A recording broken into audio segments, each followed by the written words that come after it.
জিলাৰ আমবাগাঁও অঞ্চলত পোচপাৰা গাঁৱত দেখা গৈছে যে জেজেমৰ যিটো নেকি পানী খোৱা টেংকি বনাইছিলে ইয়াতে কিছু কামবোৰ দেখা গৈছে যে মানে কিছু যেনেকুৱা হ'ব লাগিছিল তেনেকুৱা হোৱা দেখা নাই বা এনেকুৱা ৰাইজে কোৱা মতে এনেকুৱা কৈছে এই বিষয়ত আপুনি কি ক'ব?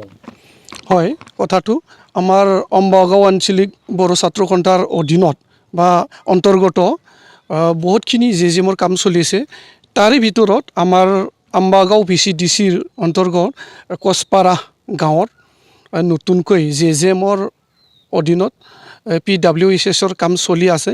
সেইটো ৰাইজে যি ঠিকাদাৰে কাম কৰি আছে সেইটো সন্তুষ্ট হোৱা নাই বুলি আমাৰ তাত কমপ্লেইন দি আছিলে। সেইটো লৈ আমি চাব আহিলোঁ, দেখিলোঁ যে যি ধৰণৰ কাম হ'ব লাগিছিলে, যি ধৰণৰ ৰড, বালি, চিমেণ্ট বিভিন্ন সামগ্ৰী দিব লাগিছিলে সেইটো আমি দেখিবলৈ পোৱা নাই। সেই বিষয়টো লৈ আমি আলোচনা কৰিম বুলি আমাৰ অফিচিয়েলৰ বা অফিচ চাইডৰ পৰা বিষয়াসকলক আমি মাতিছিলোঁ। লগতে যোনে ঠিকা কামটো চলি আছে এখেতকো মাতিছিলোঁ।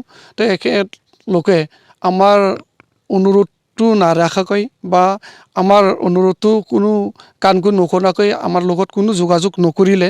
সেইটো লৈ আমি অলপ শংকিত হ'লোঁ আৰু সেই বিষয়টো যিটো ৰাইজে বহুত বছৰৰ পিছত এইটো চৰকাৰৰ পৰা পানী যোগানৰ যি ব্যৱস্থা এইটো পাবলৈ সক্ষম হৈছে, গতিকে সেইটো বাৰে বাৰে পাই নাথাকোঁ। ইয়াৰ কাৰণে আমি কি কৰা যায় সেইটো ডিটেইলছ জানিবৰ কাৰণে আমি অফিচলৈ আমি তথ্য জনাৰ অধীনত আমি RTI কৰিলোঁ, যাতে ইয়াৰ ডিটেইলছ আমি পাবলৈ সক্ষম হয় আৰু যিবোৰ কমপ্লেইন হৈছে ইয়াৰ বিষয়টো আমি তথ্য সহকাৰে ভৱিষ্যতলৈ আমি চাবৰ কাৰণে সংগ্ৰহ কৰিবৰ কাৰণে আমি ওলাইছোঁ আৰু আশা কৰিছোঁ বৰ্তমানত যিমানখিনি কমপ্লেইন আমি চাইছোঁ, আমি দেখিবলৈ পাইছোঁ, সেইটো ভৱিষ্যত আমি RTIৰ দ্বাৰা যি ডকুমেণ্টছবোৰ আমি পাবলৈ সক্ষম হ'ব, সেই পিছত পোৱাৰ পিছত আমি ইয়াৰ বিষয় আৰু আপোনালোকক ডিটেইলছভাৱে কোনটো ক'ত বিসংগতি হৈছে, কিমানখিনি ক'ত কি হ'ব লাগিছিলে, এজ পাৰ ষ্টেটমেণ্ট হৈছে নে হোৱা নাই, সেই বিষয়টো আমি ডিটেইলছকৈ আপোনালোকক ভৱিষ্যতো আপোনালোকক মাতি ফালি আমি ইয়াৰ বিষয়ে জনাম বুলি আমি ভাবি ৰাখিছোঁ। আৰু আমি সেইটোকে আজি ক'ব লাগিব যে ৰাইজৰ অনুৰোধটো আমি শুনি পালে সেইটো বিষয় বা সেইটো স্কিমৰ এগেইনষ্টত আমি চাব লগা হৈছে। ৰাইজৰ বস্তু যেতিয়া এইটো সম্পূৰ্ণ ভাল হোৱাটোৱে বিচাৰোঁ আৰু আমি এতিয়া মানে নিৰ্মাণটো সঠিকভাৱে হোৱা নাই এইটো হ'লে একদম সঁচা কথা। আৰু এনেকুৱা হ'লে তোৰ বস্তুটো লাষ্টিং কেনেকুৱা হ'ব, ভাল নহ'ব নাই। আৰু এইটোতো এবাৰে পাব না, বাৰে বাৰে নাপায়। সেইকাৰণে সম্পূৰ্ণভাৱে ভাল হওক আৰু হয় না নহয়, এইটোৱে জানো আৰু আমি এতিয়া। আপুনি এখন গাঁৱৰে নে? মই আচলতে আমবাগাঁও এই UPFL পাৰ্টিৰ প্ৰাইমাৰী ছেক্ৰেটাৰী।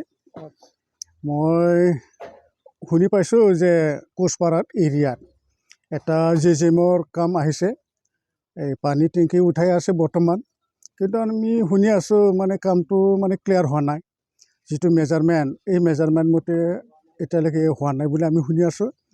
ইয়াৰ কাৰণে আমি ৰাইজৰ যিটো আপত্তি, ঠিক তেনেকৈ আমি আপত্তি আছে, যিহেতু এই কাম বাৰে বাৰে নাপায়, যিটো একবাৰতে পাইছে সেইটো ভাল হ'ব লাগে আৰু ৰাইজে মানে ভাল মানে পানীটো খাব পাব লাগে। আৰু পানী খাই থাকোঁতে যদি এই বস্তুটো যদি ভাঙি যায় তেনেহ'লে আমাৰ এই ৰাইজৰ মানে বহুত ক্ষতি হ'ব। ইয়াৰ কাৰণে যিটো আধৰুৱা হৈ আছে বৰ্তমান, আৰু যিটো 5 ইঞ্চিত 10 ইঞ্চিত জাগাত 5 ইঞ্চি বুলি আমি শুনি আছোঁ যিটো পানী থকা এই বস্তুটো। ইয়াৰ কাৰণে এই বস্তুটো ভৱিষ্যত অলপ মানে বিপদজনক বুলি আমি ভাবিছোঁ। ইয়াৰ কাৰণে আমবাগাঁও প্ৰাইমাৰী অনুৰোধ কৰিছে যে যোনে যি ঠিকাদাৰ কাম কৰিছে সেইটো ভাল কৰিব লাগে। আমাৰ ৰাইজৰ যিটো সুবিধা এইটো ভাল সুবিধাটো দিব লাগে। আৰু যি আপত্তি আছে ৰাইজৰ, এইবিলাক মানে আমি প্ৰাইমাৰী মানে চবকে মানে অনুৰোধ কৰা হ'ল, যোন ঠিকাদাৰ বা যোনে এইখিনিত কাম কৰি আছে, চাই আছে, এইবিলাক অলপ ভাল চকুতে যদি চাই এইটোৱে ভাল, এইটোৱে মানে আমি অনুৰোধ কৰা হ'ল। ধন্যবাদ।